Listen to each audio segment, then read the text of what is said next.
Good morning, students. Moving further to lesson number 3, metals and non-metals. We have already studied about elements in the earlier chapters. Elements is the basic unit of a substance. It is classified into three, namely metals, semi-metals, which is also known as metalloids, third, non-metals. We are making use of various metals and non-metals in our day-to-day life. So let us study about these two elements in detail. First topic of this chapter is physical properties of metals. Generally, the surface of the metal is shining and can be polished. In other words, it has a lustrous surface. Generally, metals are in solid form and heavy in weight, but metals like mercury and gallium exist in the liquid state. Sodium, potassium, magnesium, aluminium, etc. are relatively lighter metals. Most of the metals are hard. The hardness of various metals are different. Metals like sodium, potassium are relatively soft and can be easily cut with a knife. Next point is some of the metals can be hammered and foils can be prepared by hammering. This property of the metals is called malleability. Some metals are ductile, and so thin wires of these metals can be prepared by drawing the metals. 2 kilometer long wire can be drawn from 1 gram of gold. An important objective.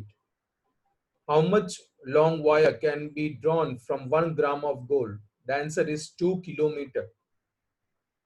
Next point, metals are good conductors of heat and electricity. Metals like lead and mercury are poor conductors of heat and electricity. Melting points and boiling points of metals are high. Metals can produce ringing sound by striking. Last point is alloys can be prepared by adding one metal to the other. We'll just see the physical properties of metals one more time. Generally, the surface of the metal is shining and can be polished. That means it is having a lustrous surface. Second point, generally metals are in solid form and heavy in weight. But metals like mercury and gallium exist in the liquid state. Sodium, potassium, magnesium, aluminium, etc. are relatively lighter metals. Next point, most of the metals are hard. The hardness of various metals are different.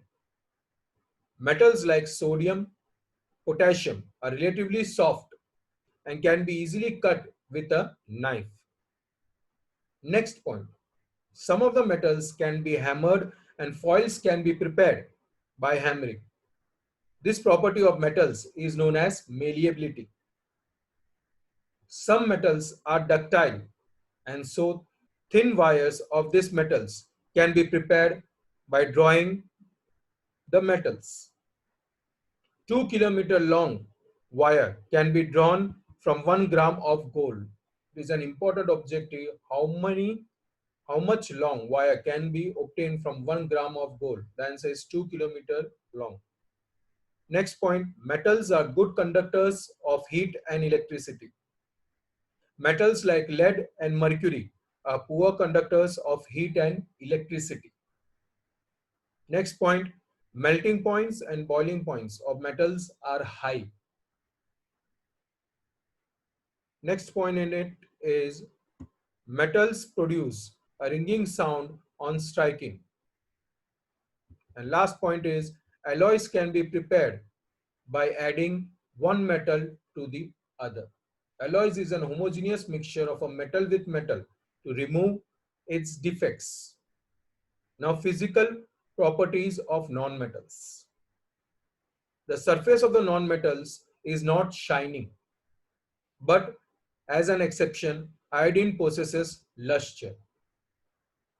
Non-metallic elements are generally soft, but diamond is the hardest substance.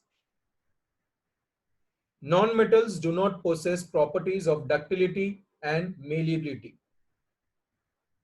Non-metallic elements are bad conductors of heat and electricity, but graphite is known as good conductor of electricity.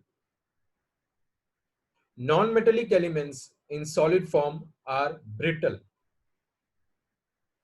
Non-metals do not produce ringing sound. We'll one more time see the physical properties of non-metals. The surface of the non-metals is not shining, but as an exception, iodine possesses luster. Non-metallic elements are generally soft, but diamond is the hardest substance. Non-metals do not possess properties of ductility and malleability. Non-metallic elements are bad conductors of heat and electricity, but graphite is known as good conductor of electricity. Non-metallic elements in solid form are brittle. The last is non-metals do not produce ringing sound. Moving on further, the chemical properties of metals. And that first one is reaction of a metal with dioxygen. Dioxygen means oxygen gas. Why it is known as dioxygen? Because two atoms of oxygen are there. Metal elements can easily give electrons to dioxygen atom. Hence, metal elements combine with oxygen and forms oxides. I repeat, metal elements can easily give electrons to dioxygen atom. Hence, metal elements combine with oxygen and forms oxides. The general form is metal when reacts with dioxygen gas gives you metal oxide. 2Mg plus O2 gives you 2MgO. That is when magnesium metal reacts with oxygen, it gives you magnesium oxide. Generally, oxides of metals are basic. Oxides of metal like zinc oxide and aluminum oxide possesses both acidic and basic properties.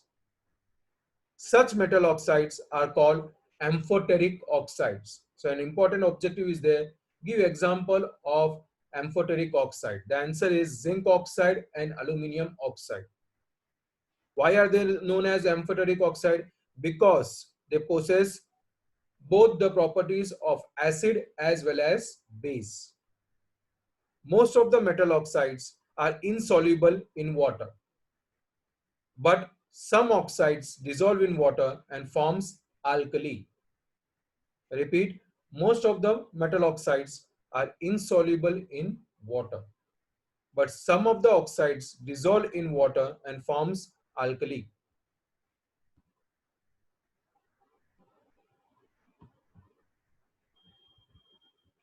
Example is when sodium oxide reacts with water, it gives you sodium hydroxide. Next is potassium oxide. When reacts with water, gives you potassium hydroxide.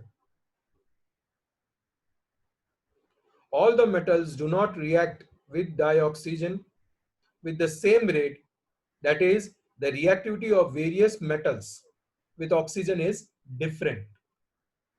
Metals like sodium and potassium, if kept open in air, they burn. Hence, they are kept in kerosene. At normal temperature, thin layer of oxide is observed on the metals like magnesium, zinc, lead, and aluminium. This layer stops further oxidation of metal. Metals like gold, silver, etc. do not react with dioxygen gas at high temperature.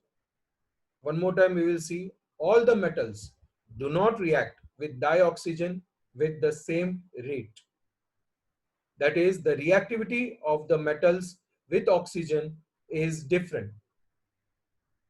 Metals like sodium and potassium, if kept open in air, they burn. Hence, they are kept in kerosene.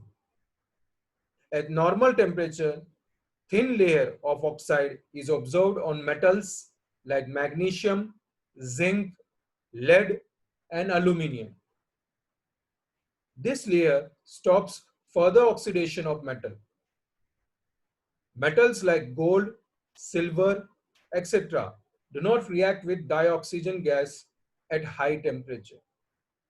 Today, we will take the topic still here and take the other topics in the next lecture. Hope you all might have understood.